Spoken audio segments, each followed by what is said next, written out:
8:31. Bueno, reiteramos la invitación del Teatro Nacional Chileno, disculpen la alusión chauvinista, pero de la Universidad de Chile, en la sala Antonio Varas, ahí frente al Palacio de la Moneda, miércoles, jueves, viernes y sábado a las 7:30 de la tarde, para que puedan ver esta obra que obviamente se monta en el contexto de la conmemoración de los 50 años del golpe militar.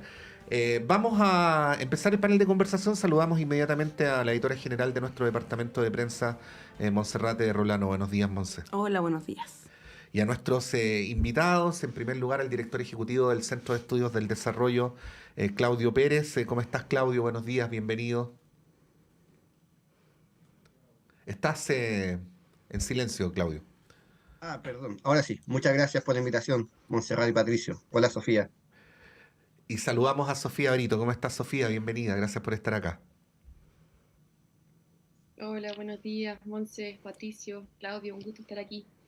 Sí, Monse, antes de partir, informar muy brevemente, porque hubo mucha preocupación durante la noche, incluso hubo una denuncia por presunta desgracia por la desaparición de una consejera constitucional, la consejera Nancy Martínez de la región de los Lagos, del Frente Amplio, que bueno, tenía que tomar un bus a eso de las 7:30 de la tarde de ayer y se le perdió el rastro, sus asesores no sabían de ella y por eso luego de varias gestiones se terminó haciendo esta presentación de una denuncia por presunta desgracia. Así es que esto obviamente movilizó a la Brigada de Ubicación de Personas de la región metropolitana de la PDI.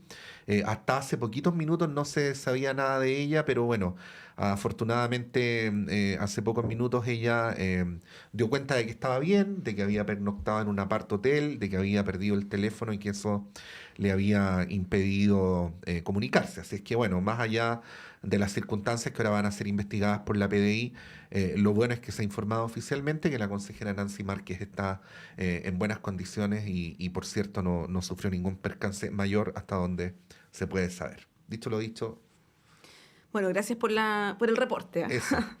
Este ha sido el reporte de Patricio Sí. López desde el lugar de los hechos. Sí.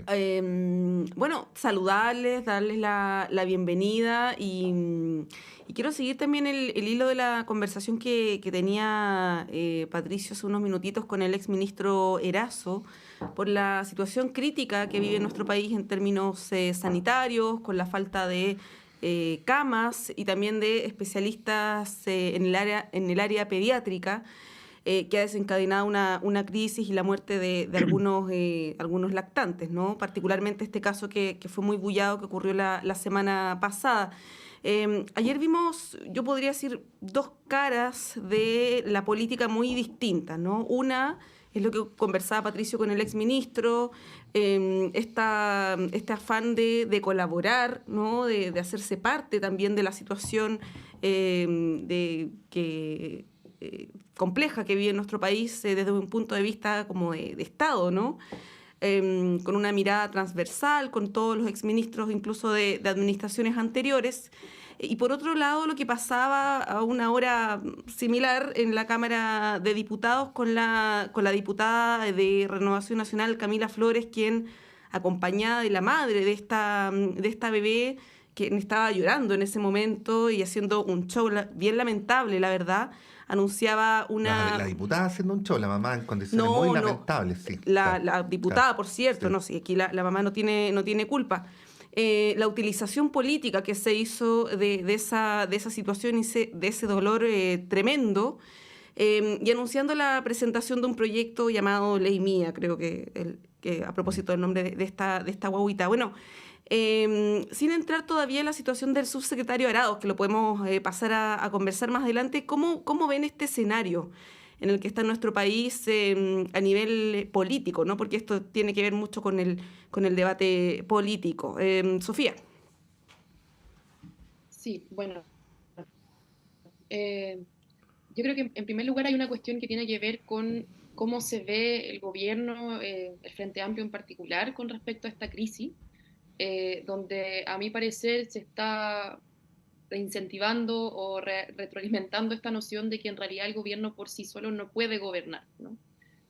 No tiene la capacidad política de gobernar en situaciones de crisis y es por eso también súper complejo lo que pasa con respecto a la derecha, eh, porque tiene estas dos caras, ¿no? O sea, justamente como tú decías, Montserrat, tiene la cara de efectivamente que los ministros asistan a estas reuniones transversales, que estén en ese espacio con ánimo de colaboración, pero por otro lado, otras de sus diputadas están alimentando justamente este populismo penal en el cual las responsabilidades ya no son justamente parte de las emergencias que ocurren en un país determinado con ciertas crisis como estamos viviendo actualmente, sino que ya buscando réditos políticos a través del populismo penal con estas leyes con nombre propio, ¿no? Que es una cuestión que también, por ejemplo, pasó el año 2018, creo que fue a principios del 2018, con la presentación de la ley Sofía, que era la posibilidad de revivir la pena de muerte.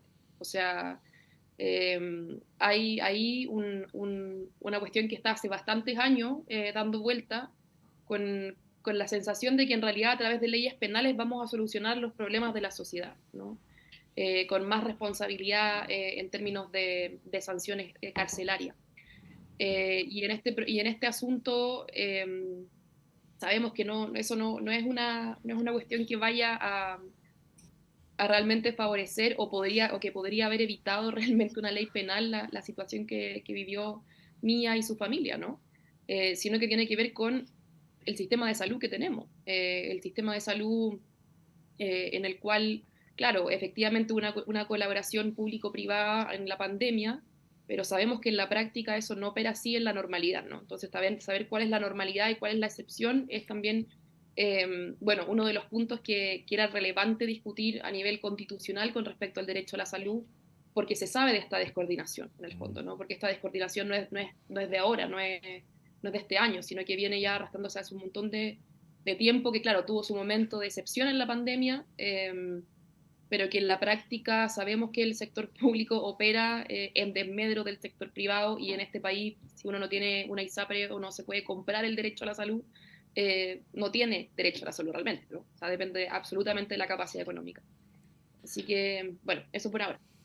Sí, yo persisto Claudio, en la distinción que hacía Monse. La gran mayoría de las personas no lo saben y no tienen por qué saberlo, ¿ah? De cómo está estructurado el MinSal, que tiene estas dos subsecretarías. Por ejemplo, voy a dar algunos datos. La subsecretaría de redes asistenciales es enormemente más grande que la de salud pública, ¿no? Porque la de redes asistenciales está a cargo de la administración de todo el sistema hospitalario, ¿no? Por el otro lado, una de las cosas que se estilan en el MinSal, que probablemente es uno de los ministerios más grandes del Estado, es que asesores de la administración anterior continúan en la administración siguiente.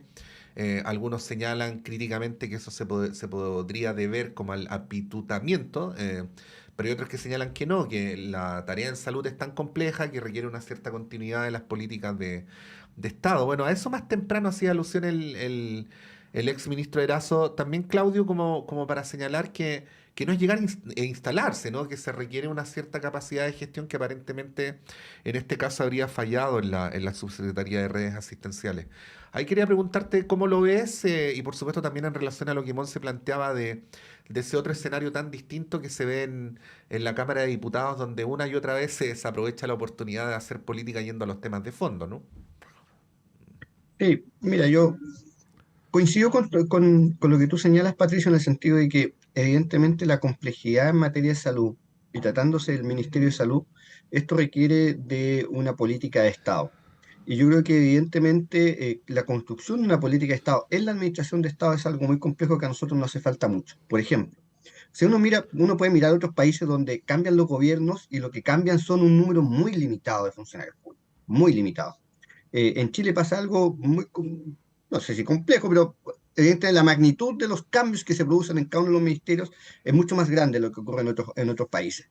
Y uno pudiera decir en la línea de lo que tú señalabas que evidentemente, sobre todo en materia de salud pública, uno pudiera pensar también en el Ministerio de Obras Públicas por la envergadura que tiene también, lo que debiese existir es la mayor continuidad por parte de los funcionarios públicos eh, en el sentido de entenderlos como funcionarios del Estado Ujú. que contribuyen más allá del gobierno de turno a una mejor generación de políticas públicas. Entonces yo creo que todo esto lo que está ocurriendo hoy día, sin entrar al detalle de lo que ha ocurrido en las últimas semanas, yo diría que pone nuevamente de relieve la necesidad de contar con un buen sistema de administración pública, un buen sistema de gestión pública. El sistema de alta dirección pública en cierta medida tiende a eso, va en ese sentido, pero solo está restringido a un número muy acotado de cargos importantes, sobre todo de jefatura. Yo creo que más allá de las distintas jefaturas que existen, hay una serie de funcionarios públicos que son los que finalmente son los que hacen el trabajo del día a día.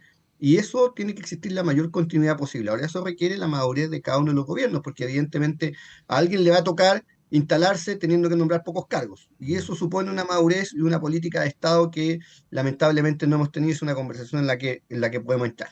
Eso por un lado.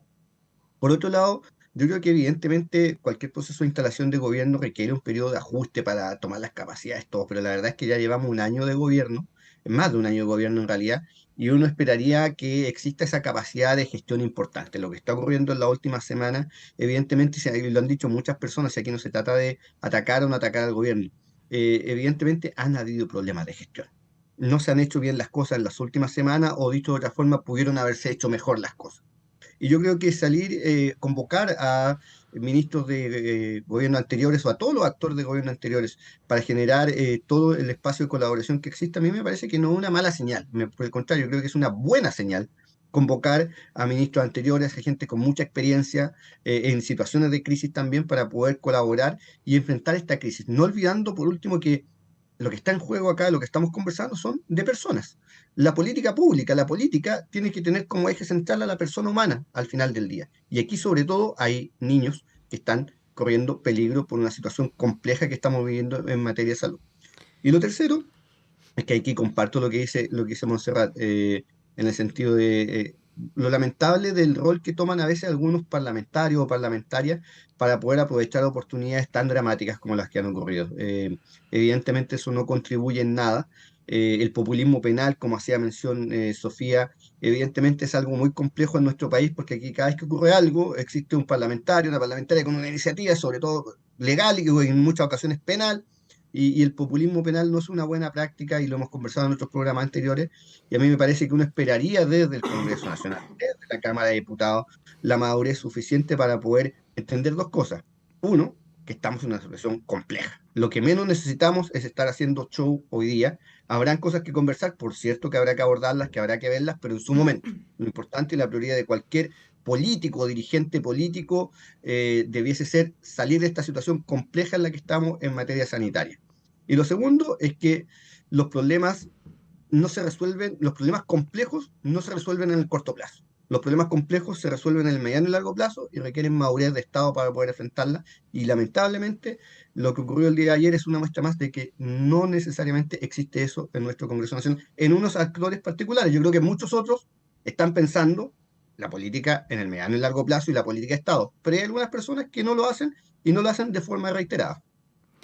Sí, pues yo mencionaba este episodio con la diputada Camila Flores, pero también está la acusación constitucional que anunciaron la bancada del Partido Republicano, que no fue respaldada por la derecha. De hecho, la UDI planteó que ellos tienen una buena opinión de la ministra, que la responsabilidad debiera ser del subsecretario Arauz y no de la ministra. Por lo tanto, ellos se restaron de apoyar esta acusación, lo que hace presumir que va a ser un saludo a la bandera. Si no tiene el apoyo de la derecha, evidentemente no va a llegar a puerto. Pero eso por un lado, ¿no? Lo que pasa en la Cámara, pero por otro lado, respecto del gobierno, ¿no? De estos errores no forzados, involuntarios que han ocurrido los últimos días.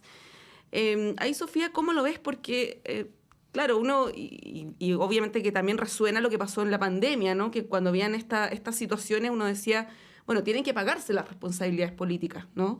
Se anunció este sumario, vamos a ver qué es lo que ocurre, lo decía también el exministro Erazo, hay una responsabilidad de gestión por parte del subsecretario. Ahí también uno se cuestiona si es que es lo mejor en un momento tan crítico como este que el subsecretario se vaya, ¿no? Que pareciera ser la razón de por qué continúa en su cargo. Pero, ¿qué pasa con la responsabilidad política? Yo escuchaba más temprano una entrevista al presidente del Colegio Médico y él decía el error que se cometió con la no llamada a la clínica Las Condes es gravísimo. Él evitaba decir qué era lo que tenía que hacer el gobierno, ¿no? Pero calificaba esto como grave. Y voy a mencionar también declaración de la diputada Ana María Gasmuri, quien es presidenta de la Comisión de Salud, oficialista, por cierto, y decía: si hay alguien que tiene que dar un paso al costado por la responsabilidad política es el subsecretario de Redes Asistenciales. También ahí defendiendo la postura de la ministra, ¿no? Ahí, ¿cómo lo ves, Sofía, desde el punto de vista del gobierno y de las responsabilidades políticas, las señales que se dan ante un error como este? Porque no solamente el subsecretario tiene la responsabilidad de la gestión, sino que él hace unos días mintió, entregó información falsa respecto de que había pacientes que se estaban derivando a la clínica Las Condes, lo que no era efectivo, ¿no? Sofía. Sofía. Sí. Sí, estoy medio pegada, parece. Ahí sí. Ahí sí. ¿No? Estabas pegada, ahora no. Sí. Ahí sí, sí. Bueno, es que justamente también en la forma en que está estructurado nuestro Estado, las responsabilidades políticas, claro, a nivel individual, se supone que la forma de hacerlas valer, o las que tenemos actualmente, son las acusaciones constitucionales, ¿no? Eso no sabemos, puede modificarse ahora con la nueva constitución, eh, pero hasta ahora son las herramientas que existen justamente como para poder hacer efectiva esa responsabilidad política. También con las renuncias de los cargos de exclusiva confianza, como lo que podría pasar con el subsecretario. No obstante, claro, estamos en un periodo de crisis, ¿no? Entonces, ahí también hay que ver cuáles son las razones, creo yo, que hay en relación a esta llamada o no llamada a la clínica Las Condes.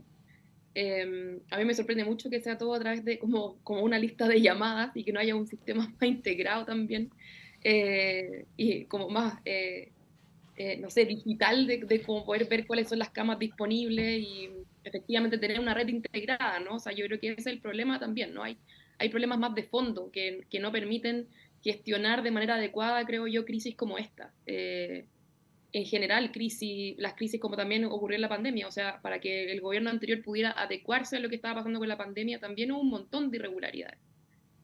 Sin embargo, ¿qué vimos en ese momento? Impunidad con respecto a las responsabilidades políticas. O sea, no hubo al final. O sea, Mañalich fue capaz de decir en televisión abierta: yo no sabía que había tanta gente hacinada en Chile, que había tanta pobreza, un ministro de salud, un ministro de Estado, y luego de eso no pasó nada, ¿no? Y ahora aparece como no sé, de alguna manera la voz de como la conciencia de la salud pública y de como qué es lo que se tiene que hacer porque sabe lo que se hizo en la pandemia.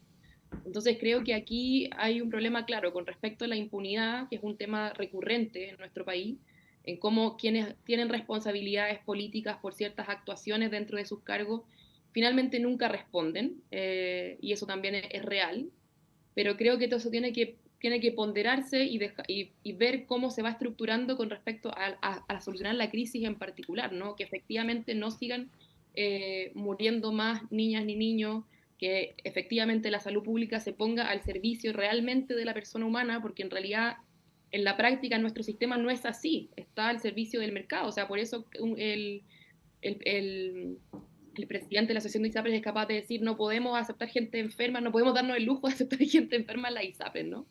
Entonces, de alguna manera el relato que tenemos instalado es que acá la única forma de salvarse si uno tiene un problema de salud es teniendo plata. Y hacer una reestructuración de ese sistema, creo que, bueno, con lo que ha pasado con la ISAPRES, con esta crisis, ya es urgente, ¿no? O sea, y que tiene que ver, claro, efectivamente van a haber responsabilidades, espero que hayan responsabilidades políticas de quienes no actuaron debidamente, digamos, acorde a lo que tenían que hacer en su cargo, pero creo que hay una discusión más profunda que en el fondo tiene que sacarnos de este estado de constante emergencia, ¿no? O sea, como pensando que la excepcionalidad, la forma de gestionar la excepcionalidad es la forma de gestionar la salud pública, cuando en realidad el problema está en que los fundamentos de la salud en Chile, el mercado es el que lo dirige. No está considerado un derecho social, sino que está considerado un bien de consumo.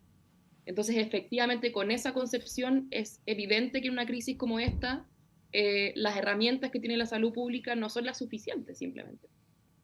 Ese es el punto. Sí, bueno, está Claudio el tema de las falencias que tiene el sistema, está el tema de cómo fortalecer la salud pública, ese es un tema eterno, pero creo que que se hace bien siempre en actualizarlo. Están los temas de impunidad que plantea Sofía, que no los vamos a desconocer, porque en algunas circunstancias del gobierno anterior hubo algunos señalamientos bastante graves y que nunca se terminaron por investigar muy bien, como por ejemplo en la mala administración de los datos o de los indicadores, en fin. Y en esta administración hay que decir que, por ejemplo, la ex ministra Janet Vega se fue por algo bastante menos grave que esto. No, no, totalmente cierto. Ahora, así como se dice en chileno, ¿ah? Si bien es cierto, no es menos cierto, no es que quiera decir eso, pero en paralelo, o adicionalmente, no en contra de lo que acabo de decir, está el tema de que se aparece, de que la gestión pública de la salud tampoco es un tema tan sencillo, ¿no? O sea, hubo quienes no dejaron de hacer alusión a que las autoridades del gobierno anterior habían recibido críticas bastante duras. Yo ayer mencionaba este señalamiento que hizo la ex subsecretaria Daza a la doctora Sicher, recordando que la había tratado los había tratado de infelices cuando estaba en la presidencia del Colmet. Y bueno, hubo un desembarco importante de ese Colmet en este gobierno, ¿no? Desembarcó la doctora Siche, la ex ministra Yarza, el ex subsecretario Cuadrado, y decía por ahí algún artículo de prensa, Claudio, que el último sobreviviente de ese desembarco era el subsecretario Arauz, ¿no? Como para también dar a entender esta vieja idea que se ha invocado tantas veces en este gobierno de que otra cosa es con guitarra, ¿no? Bueno, ¿cómo hacer ese paralelo entre lo que planteaba Sofía, que es el tema de la impunidad y de cómo se sanciona efectivamente el mal desempeño de la función pública con esto otro, ¿no? De que parece que estar en este cargo implica efectivamente un nivel de exigencia que en una circunstancia dramática te obliga a la perfección, porque cualquier desliz puede implicar el fallecimiento de una persona, ¿no? Eh, bueno, tú me robaste la frase, Patricio. Otra cosa es con guitarra. Yo creo que eso grafica mucho de lo que está ocurriendo hoy día, porque evidentemente, y yo lo decía en mi intervención anterior, ya ha pasado más de un año. O sea, ya no estamos en un periodo de instalación del gobierno. O sea, el gobierno ya está gobernando, para decirlo en esos términos. Y me parece que evidentemente en una situación de crisis, tal como tú decías, en una situación compleja en materia de salud pública, eh, yo no sé si es la perfección, pero evidentemente lo que pasa es que en la última semana hemos visto una serie de contradicciones bien complejas en la entrega de información, en la entrega de datos. Se dice algo y un par de horas después hay que salir a rectificarlo. Entonces, hay un tema muy complejo que tiene que ver con cómo se gestionan situaciones complejas o en materia de salud. Y a mí me parece que eso, yo no voy a hacer un juicio de si se hacía mejor o no antes. Lo que quiero decir es que evidentemente hoy día no se está haciendo bien. Hoy día, efectivamente, no se está enfrentando bien esta situación sanitaria. Eh, han sido muchas las correcciones o las imprecisiones que se han dado en los últimos días que generan una sensación en la ciudadanía que yo creo, no sé si es sensación al final del día, porque a mí me parece que evidentemente la gestión pública y la administración de una crisis requiere una capacidad importante. Yo no tengo dudas que en el Ministerio de Salud existen funcionarios y funcionarias con capacidad importante para poder enfrentar situaciones como esta. De hecho, bueno, enfrentamos una pandemia de forma muy, muy compleja, donde también se cometieron errores, por cierto, pero enfrentamos una pandemia como país. Hoy día estamos enfrentando una situación compleja donde yo esperaría que los funcionarios del MinSal tengan la capacidad de poder enfrentar adecuadamente esta situación. Ahora, el Estado cuenta con herramientas para poder enfrentar situaciones de emergencia. Toda la integración del sistema público-privado es algo que evidentemente se puede gestionar adecuadamente. Yo creo que lo que falta es la capacidad para poder comprender que esto no se hace solo. El Ejecutivo solo no va a poder enfrentar esto. Esto es una situación sanitaria como esta, no es algo que pueda enfrentarla solamente el sector público. Es algo que tiene que ser en una completa coordinación entre el sector público y el sector privado. Y yo creo que eso no hay que tenerle nada de miedo. O sea, lo vimos durante la pandemia. Hoy día enfrentar situaciones en materia de salud pública, hay que hacerla en completa coordinación y colaboración entre el sector público y el privado. Además, existen herramientas para hacerlo, herramientas legales, por si alguna institución del sector privado no quiere colaborar para que esté obligada a colaborar. Entonces yo creo que no hay que tenerle miedo a esa integración. Ahora, eso es una discusión. Lo otro es, evidentemente, la situación de la salud pública que tenemos en Chile, que cuando se enfrenta a situaciones de emergencia como esta, dado el nivel de saturación o estar jugando siempre al margen en el sistema de salud pública, cuando se ve enfrentado a una situación como esta, evidentemente pasamos inmediatamente a una situación crítica, porque con un sistema de salud público mucho más robusto, mucho más fortalecido, con mayor capacidad instalada a nivel profesional en la salud pública, en los hospitales, en los consultorios, en el mismo Ministerio de Salud, tal vez estas situaciones complejas de salud pública se podrían enfrentar con mucha más tranquilidad. Lo que es evidente es que no tenemos un sistema de salud público fortalecido que dé capacidad para poder enfrentar estas situaciones de crisis. Y en eso tenemos que ponernos a trabajar como país en una política de Estado de mediano y largo plazo de fortalecer la salud pública, de que efectivamente la ciudadanía sienta que si tiene una situación compleja en materia de salud o si hay una situación compleja en materia como lo que estamos viendo hoy día, el Estado, el sistema público va a poder responder. Pero mientras no lo tengamos, lo que tenemos que hacer es la mayor colaboración del sector público-privado para poder enfrentar esta situación de corto plazo. Sí, ese es un tremendo tema. Sofía. ¿Y qué pasa qué pasa con la obligación que tienen las clínicas de informar, digamos, como institución privada al Ministerio de Salud de la disponibilidad de camas, ¿no? Porque también creo que ahí hay un asunto, o sea, porque la llamada tiene que venir del Ministerio de Salud cuando en realidad existe esa obligación de parte de las clínicas de esa información en base a la ley de urgencias también, ¿no? Entonces, ahí yo creo que también las responsabilidades justamente son públicas y privadas, ¿no? No son únicamente de la administración pública, sino que también de este deber que tienen las clínicas de poder poner al tanto de cuál es su disponibilidad de camas al ministerio, ¿no? Sí. Claro, porque las clínicas también tienen un rol público y reciben financiamiento público, por lo tanto debieran también colaborar en eso. Ahora, lo que decía el doctor Erazo, y vamos a darle todo el crédito porque fue ministro, ¿no? Decía que el sistema estaba bastante institucionalizado y bastante automatizado, por lo tanto él suponía que a través de una investigación sumaria iba a ser bastante fácil dar cuenta de dónde, cómo y con quién se produjo el error que llevó a que finalmente no se hiciera lo que habiendo transcurrido algunas horas todo el mundo estima que se debió haber hecho, que es haber producido la conexión entre el recinto hospitalario de San Antonio y la clínica Las Condes para efecto del traslado de esta bebé. Bueno, vamos a seguir con las conversaciones a la vuelta. Son las 8:58, breve alto en este radioanálisis de día martes 13 de junio del año 2023.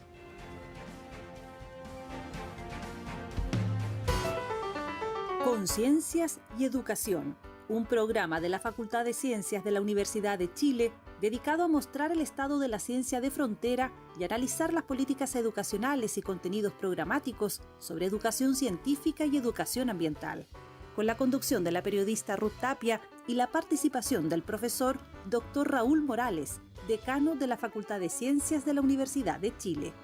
Conciencias y Educación, un programa para una ciudadanía más demandada en los avances científicos, tecnológicos y ambientales.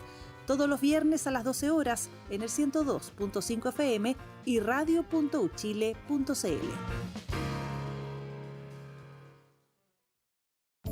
Hola, soy el periodista y locutor Luis Hernán Schwaner y quiero invitarles a compartir cada viernes a través de Radio Universidad de Chile el Último Café. El Último Café, cada viernes a las 22 horas en Radio Universidad de Chile, 102.5 FM y en nuestra señal online en www.radio.uchile.cl. Recuerde, El Último Café, cada viernes a las 22 horas en la radio que piensa. Usted está invitadísimo a compartir con nosotros El Último Café.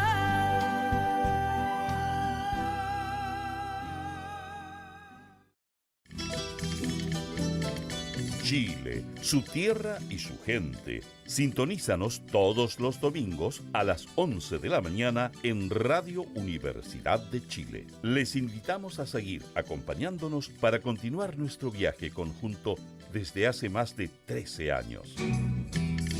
Como siempre, seguimos en la senda de la conservación del patrimonio natural y cultural que da identidad a nuestro país diverso y emblemático. Les esperamos los domingos a las 11 de la mañana en el 102.5 FM para compartir con Chile, su tierra y su gente.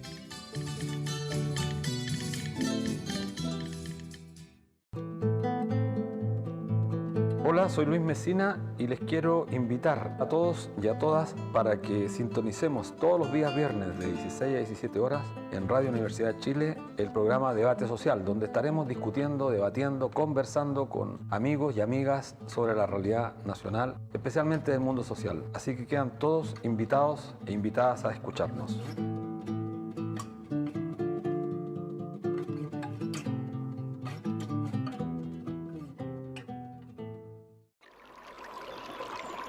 Aguas Trayén o Cascada en Mapudungún es la mejor agua purificada con tecnología de última generación. Para más información, visite su página web www.aguastrayen.com.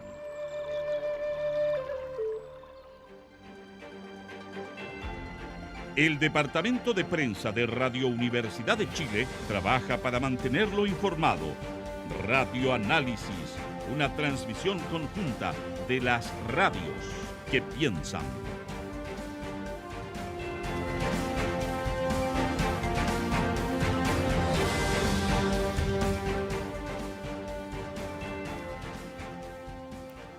Son las 9:12, continuamos en Radio Análisis en este martes 13 de junio del año 2023 con Montserrat Rolano acá en el estudio, con Claudio Pérez y con Sofía Brito. Bueno, de carambola del bloque anterior, está la acusación constitucional que se ha puesto en boga contra la ministra Aguilera y está la acusación constitucional que se viene anunciando contra el ministro Ávila, ¿no?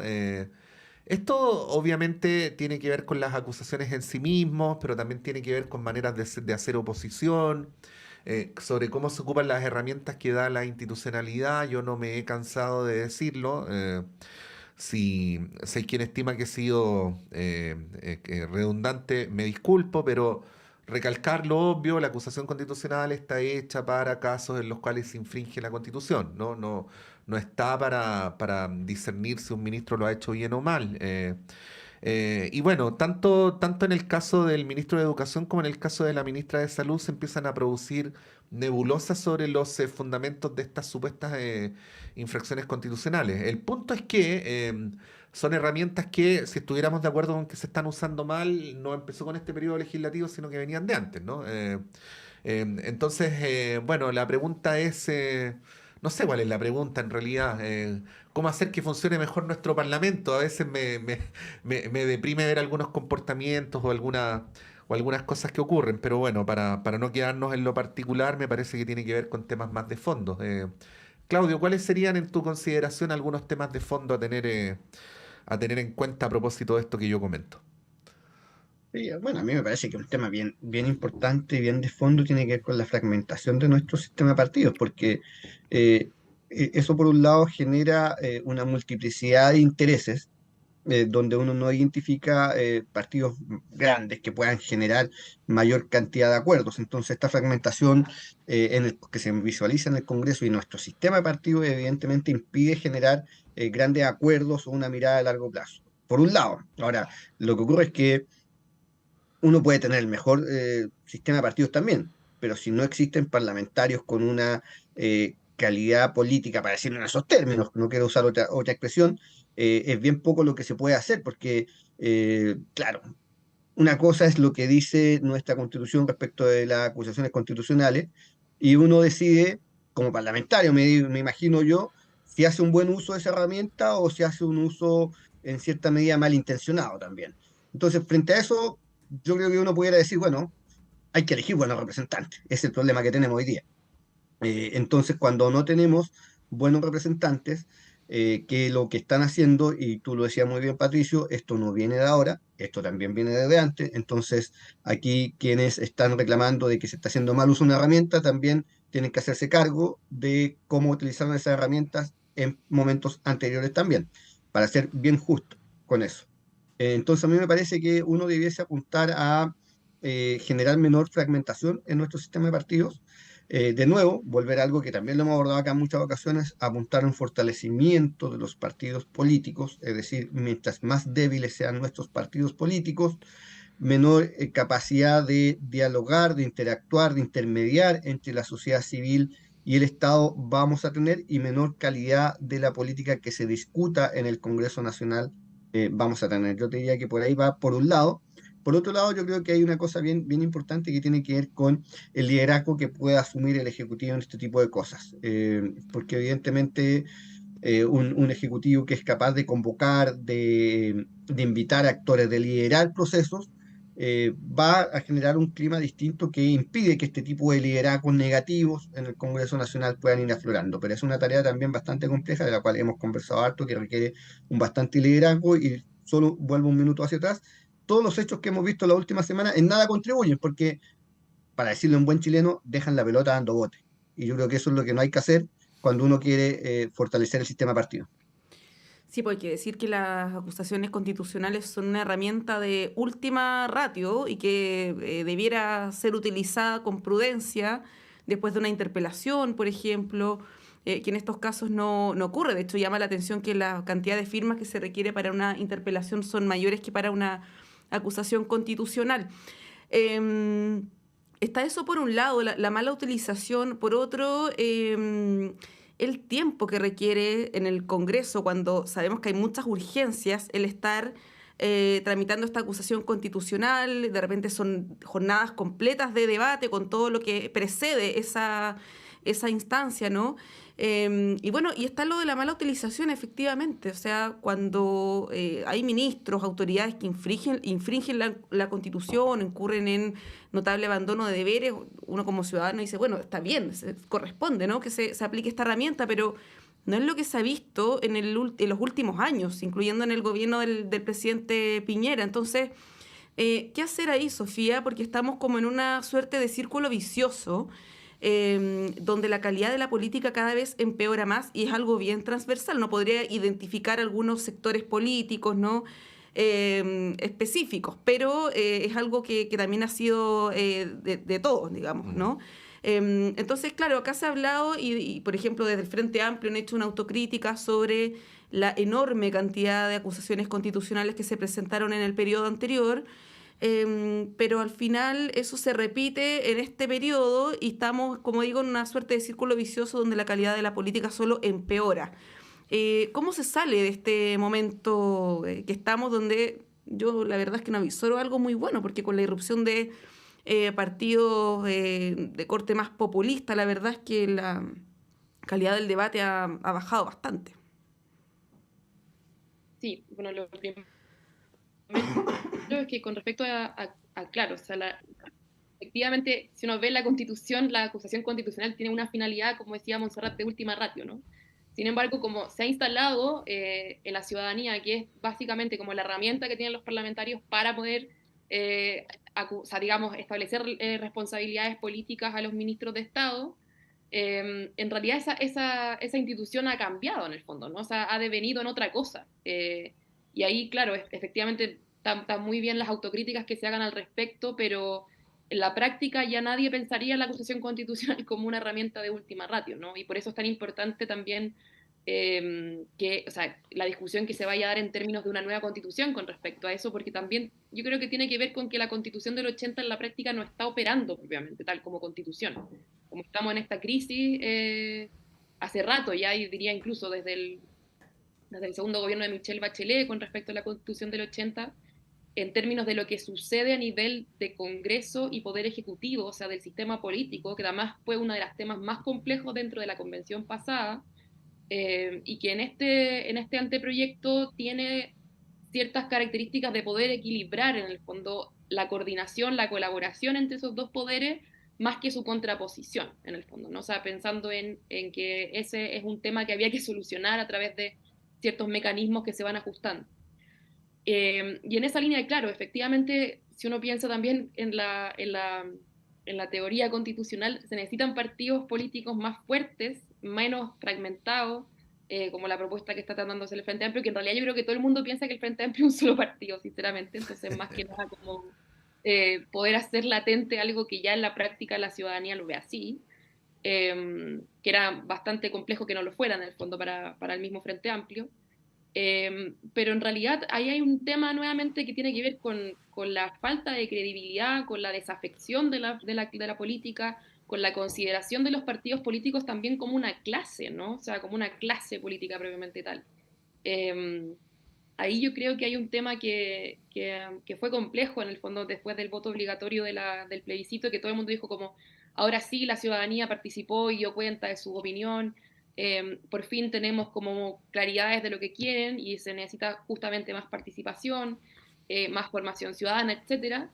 Pero en la práctica, la política estos últimos años ha vuelto a ser una cuestión cerrada dentro de los partidos, ¿no? O sea, dentro de los acuerdos partidarios que en realidad poco y nada tienen de comunicación con el resto de la ciudadanía, con las organizaciones sociales, con el fortalecimiento en el fondo de ese tejido social que también era una política del Frente Amplio en el fondo de hace mucho tiempo atrás, ¿no? De incluso antes de ser Frente Amplio. O sea, como desde esas organizaciones que fueron, bueno, estudiantiles, sindicales, de vivienda, de salud, se llegó a un gobierno, pero que en la práctica hoy está completamente desarraigado de ese origen, ¿no? O sea, como pareciera ser que el asumir un poder estatal sí o sí en Chile significa la distancia entre ese poder estatal y la ciudadanía, sus demandas, sus anhelos y sus problemáticas. Entonces, en realidad, a mí me pasa un poco eso, ¿no? Que digo, sí, creo que es importante el fortalecimiento del sistema de partidos, es importante, pero creo que hay una cuestión que tiene que ver con la desafección de la política actual, que después de la revuelta, con la pandemia y con todo lo que ha pasado, con, bueno, plebiscito del año pasado, etcétera, pareciera volver a un estado muy noventero, ¿no? O sea, como muy de no estoy ni ahí, simplemente, ¿no?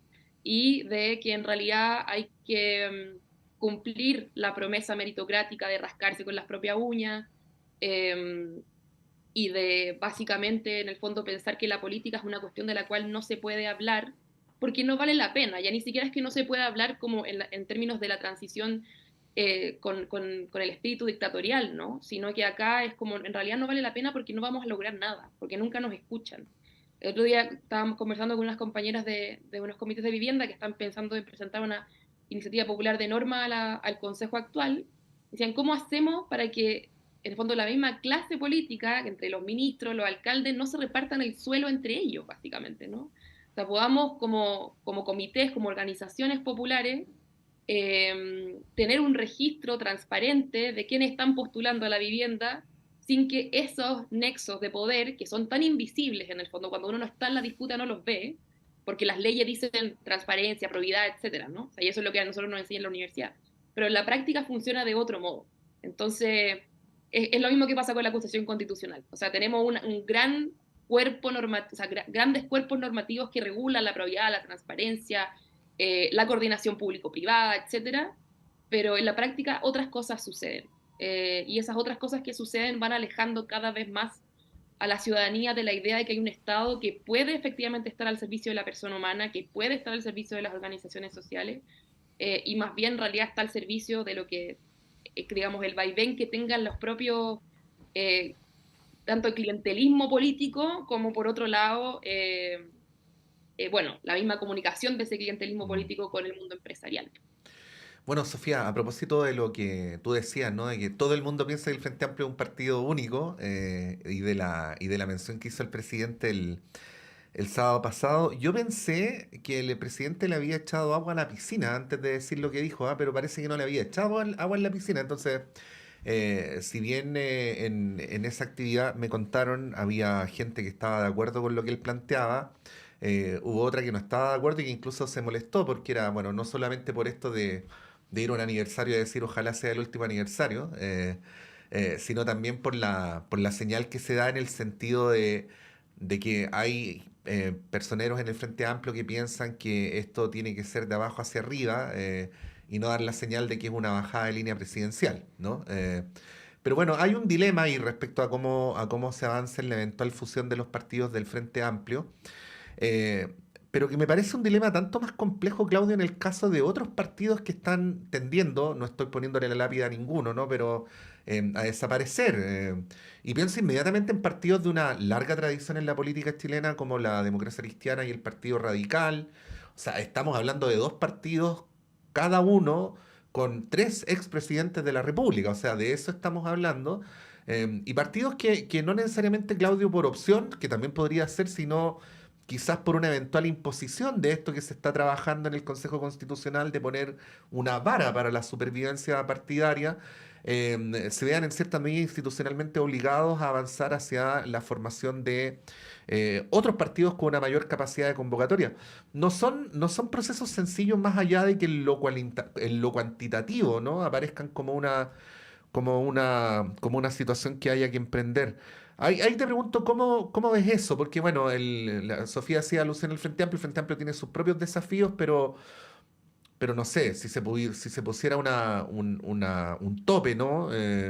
Quizás hoy día partidos como el PPD, como el Partido Radical, como la Democracia Cristiana, deberían desaparecer. Y ahí me parece que es un poco más complejo pensar en que haya un partido que se llame Concertación. Discúlpame la caricatura, ¿no? Pero es para favorecer el debate. No, sin duda. Mira, yo creo que todo lo que contribuya a disminuir la fragmentación de nuestro sistema de partidos es positivo. Entonces, establecer umbrales para que los partidos puedan seguir existiendo, formando parte del sistema de partidos políticos, me parece que es lógico y además a nivel comparado existe. Entonces, me parece que está bien y va en esa línea. Ahora, otra cosa, evidentemente, es el desafío que van a tener que enfrentar los partidos que tú señalas, que es básicamente partidos de la histórica centroizquierda, de cómo van a poder enfrentar precisamente ese momento político, esa situación. Y yo creo que los resultados electorales, evidentemente, no acompañan ninguna proyección en términos individuales que puedan tener cada uno de esos partidos. Porque Y además son eso es sostenidos obvio, a lo ¿verdad? largo del tiempo, ¿no? Así es, o sea, no es de la última elección, o sea, estamos hablando de esto, ha sido un proceso bien, bien complejo de varias elecciones y varios años. Entonces, eso le pone un desafío bien importante a la centroizquierda para poder efectivamente identificar los puntos de encuentro.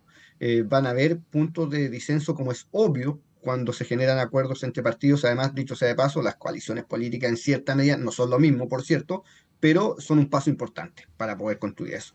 Y evidentemente tiene un desafío importante, por un lado, para poder generar ese espacio político en el corto plazo, porque lo que quiero apuntar es que lo segundo que debiesen hacer estos partidos es algo más de largo plazo, pero en el corto plazo es evidente que van a tener que construir algo que se llame un partido, que se llame algo van a tener que construir para enfrentar esto en el corto plazo. Ahora, en el largo plazo o en el mediano plazo, yo creo que tienen una cuestión bien compleja en materia de buscar el espacio político y la identidad política, donde van a poder identificarse hoy día. Ahora, yo tengo la impresión de que nuestro país está viviendo un proceso político bastante pendular.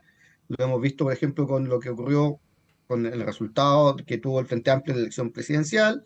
Después pasamos al resultado de republicanos, o sea, pasamos de un lugar, de un extremo al otro, para decirlo en términos más políticos, y donde evidentemente esta situación bastante pendular, y uno lo está viendo también en otros países, tiende a ir aglutinando, generando espacios políticos más en la centro derecha o en la centro izquierda. Y yo creo que ahí hay un espacio político que va a haber que mirarlo con bastante cuidado en el mediano y largo plazo para poder fortalecer eso. Ahora, eso supone que los partidos tengan la madurez para poder comprender el proceso político que se está viviendo en el país, donde yo creo que existe muy poco elementos que hagan pensar que estos partidos tienen esa capacidad, y ese es un punto muy complejo, pero van a tener que generar esa capacidad para poder mirar lo que está ocurriendo en el sistema político y también en la sociedad chilena. Esto no solamente, y ahí yo entiendo lo que decía Sofía, esto no solamente de la élite política, sino que hay que mirar lo que está pasando en la sociedad, cómo se está construyendo esta articulación y rearticulación de la sociedad. Y esa capacidad tienen que generarla los partidos para poder construir un proyecto político que sea capaz de darle estabilidad al país en el mediano y largo plazo. Y yo creo que ahí los espacios de centro, centro izquierda, centro derecha tienen una tarea bien importante para poder enfrentar hacia adelante con cambio en las reglas del juego que le van a obligar a tomar decisiones bien complejas. Sí, pues y además da la sensación que en los últimos años los partidos de centro izquierda han tenido diagnósticos poco asertivos, porque, a ver, en la época de la nueva mayoría, la DC se complicó mucho porque decía que al estar en una coalición de izquierda, ¿no?, con el Partido Comunista, perdían identidad. Entonces después se fueron por el camino propio, pero la verdad es que el camino propio no le trajo muchos réditos, sino que todo lo contrario. Fue peor todavía, sí, pues. Y lo que pasó ahora con las últimas elecciones, esto de queremos tener una identidad de centro izquierda con la lista del PPD, demostró lo mismo, ¿no? Entonces ahí es una reflexión bien profunda y bien de fondo que tienen que hacer esos partidos si es que quieren establecer alianzas, con quiénes, y cómo se proyectan también, ¿no? Como fuerzas políticas. Bueno, quedan unos minutos y las quiero llevar a un tema que se relaciona absolutamente con lo que estamos hablando, que es el trabajo del Consejo Constituyente. Ya conocemos las comisiones, todas encabezadas por la oposición, por el Partido Republicano mayoritariamente, las subcomisiones también en gran parte. Y hay quienes plantean que el Partido Republicano y la derecha en general, pero muy especialmente el Partido Republicano, está haciendo lo mismo que hizo la izquierda, la Lista del Pueblo y algunos sectores independientes, ¿no? En el proceso anterior. Voy a citar solamente, ayer también teníamos una entrevista con Rocío, siempre se me olvida el apellido, la consejera del Partido Comunista. Ah, con Karen Araya. Karen Araya, Sí. Rocío Araya, nada que ver. No Karen solamente Araya. se me olvida el apellido, también se me olvida el También nombre. se me olvida el nombre. Bueno, Claro. pues uno tiene que aprenderse Claro, tantos nombres. sí, es verdad. Ya, bueno, Karen Araya, y ella hablaba de que, un poco esto, ¿no? Que la derecha está tratando de llevarse la pelota para la casa. Fernando Viveros también, consejero del PC, señala que la derecha está repitiendo el mismo error de la convención, tomándose todos los espacios sin voluntad de diálogo. Bueno, a este respecto, ¿cómo ven lo que está pasando en el Consejo y con las primeras definiciones, por ejemplo, del Partido Republicano, que han dicho, el senador Rojo Edwards, por ejemplo, el día domingo, que él consideraba que ningún republicano estaba conforme con el texto emanado de la comisión experta, por lo tanto, una visora que le van a hacer cambios sustantivos, ¿no? a este texto que genera consensos desde el Partido Comunista a la UDI, algo bien inédito, pero que uno podría prever que va a cambiar harto, ¿no? Que le van a meter harta tijera. ¿Cómo ves esa situación, Sofía? Sí, volví ahora, me había caído un segundo. Sí. Bueno, yo creo que el Consejo de los Republicanos lo que nos da cuenta, en el fondo, es como, de alguna manera, claro, o sea, todo este consenso que se logra construir desde el PC a la UDI, en realidad no es, justamente está dentro del marco de estos sistemas de partidos tradicionales, pero que la irrupción de estas fuerzas, que claro, en el caso de los republicanos es bastante complejo, porque igual es la única fuerza, bueno, con el Partido de la Gente, pero que quedó desplazado, que después del estallido social de octubre se logra configurar como nuevas fuerzas, ¿no? O sea, como una alternativa novedosa. En ese sentido, los cambios que probablemente van a proponer a este texto, ya lo han dicho, ¿no? Lo que decía igual Montserrat, o sea, van en la línea de considerar que, claro, que es un texto muy de izquierda, es un texto que igual reivindica, en cierto sentido, la función del Estado como garante, pero además ciertas cosas que tienen que ver con la perspectiva ideológica de la Constitución del 80, propiamente tal, que es justamente lo que hablan de esta crisis moral, ¿no? Que hay una columna hace poco que sacó Rodrigo Carmil de Monde Diplomatique, bien interesante con respecto a eso, con respecto a que efectivamente lo que quieren hacer republicanos es recuperar este espíritu, en el fondo, que está en la Constitución del 80, con respecto a la dimensión moral que tiene que tener una Constitución, en la línea del fortalecimiento de la familia, en la línea de la prohibición de la interrupción del embarazo, en la línea de la configuración, en el fondo, de esta tradición católica dentro de, como, en el marco del neoliberalismo propiamente tal de la Constitución, ¿no? Entonces, es como el alma que de alguna manera están tratando de plasmar en sus iniciativas, lo cual también es bastante problemático porque van a articularse principalmente desde iniciativas populares de norma. Entonces, claro, también ver cómo esas fuerzas políticas como republicanos hace uso de las herramientas de participación popular, ¿no? O sea, la tiene clara en ese sentido, por ejemplo, ¿no? Entonces creo que ahí hay una pregunta, que bueno, que estamos de hecho en el mes de la participación dentro del Consejo Constitucional, dada la relación de fuerzas que existe dentro de este Consejo, que además que sabemos que Republicanos puede cambiar lo que sea como quiera, con simplemente un acuerdo pequeño con el resto de Chile Vamos. La pregunta es, como yo creo, para quienes estamos dentro de los movimientos sociales, como vale la pena disputar y a lo mejor quizás es necesario igual presentar puntos dentro de la semana de este mes de la participación, sí o no, no digamos, ¿no? O sea, que vale la pena tratar de incidir en ese proceso, aunque sea para mostrar ciertas voces. Creo que esa es una pregunta que queda muy abierta. Y lo otro, pensando justamente en este péndulo que hablaba Claudio, en realidad pensar que también es muy probable que este texto sea rechazado, ¿no? Y que en base a eso hay también otra pregunta que se nos abre. La crisis constitucional va a quedar ahí, vamos a seguir con la Constitución del 80, que igual es una constitución básicamente que, como decíamos anteriormente, no está operando como constitución, como marco, como pacto social. O bien puede ser que esta clase política, justamente esta coalición, digamos, las coaliciones de partidos tradicionales, quiera abogar por el anteproyecto también, ¿no? O sea, quiera abogar porque sea el anteproyecto el que se apruebe finalmente. Evidentemente, como todos los textos constitucionales redactados en tan poco tiempo, probablemente también va a sufrir modificaciones.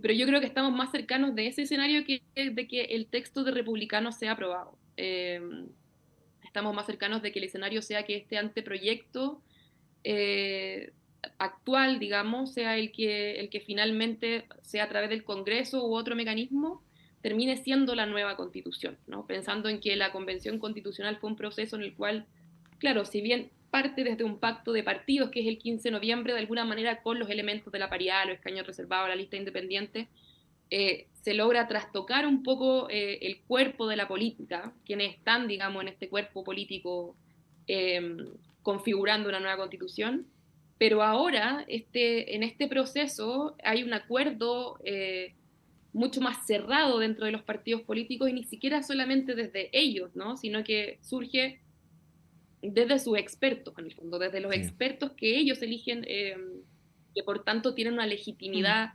tecnocrática, en el fondo, para poder ser ese acuerdo justamente tan transversal que sea la UDI. Entonces creo que es más importante estar mirando este texto que lo que necesariamente vaya a pasar con republicanos, porque puede ser que en esa lógica pendular justamente termine siendo igual que lo otro, ¿no? Estamos como en una especie de momento de ensayos constitucionales en el cual, bueno, se rechazó la anterior, pero también se rechacé. Sí, Claudio, se nos acaba el tiempo, pero bien breve para darte la palabra. Siempre se hace la caricatura hasta el PC, ¿no? No sé si la cosa es hasta el PC, pero bueno. Siguiendo la caricatura, ya hay matices que por lo menos para nosotros son bastante notorios entre la postura de Alexis Cortés que defiende la propuesta, ¿no? Y como señalaba Monse, Karen Araya, que dice que tiene cosas valorables, pero que la critica, ¿no? Y por el otro lado, el tema del Partido Republicano, porque, claro, hay quienes dicen quizás el Partido Republicano se va a comportar a lo Frontaura, que es transversalmente reconocido como alguien dialogante, pero si puedo dar mi apreciación, veo que en las posturas del Partido Republicano en el inicio del proceso hay mucha adhesión a una minuta, ¿no? Es como repetir ciertas ideas, fuerzas del diálogo, el diálogo, el diálogo, que vistos desde la trayectoria implican constatar que tanto diálogo desde el Partido Republicano implica ir contra la propia naturaleza, ¿no? O sea, es un partido que tiene una identidad precisamente por tener posiciones muy claras respecto a ciertos asuntos. ¿Cómo ves eso más aún cuando las encuestas que antes los partidarios del apruebo decían que mentían y finalmente tenían toda la razón, están marcando una tendencia al rechazo mucho más categórica que en el proceso anterior? Mira, a mí me parece que, a ver, dos cosas. Uno, este es un proceso constitucional que tenemos que concluir, que tenemos que terminar, donde tenemos que tener una nueva constitución. Evidentemente, espacio para algo después de eso yo creo que es bien complejo. Entonces, primero eso. Segundo, yo veo que el republicano está mirando la presidencial. Entonces, como están mirando la presidencial, van a tratar de generar un espacio importante para concluir el proceso constitucional hoy día.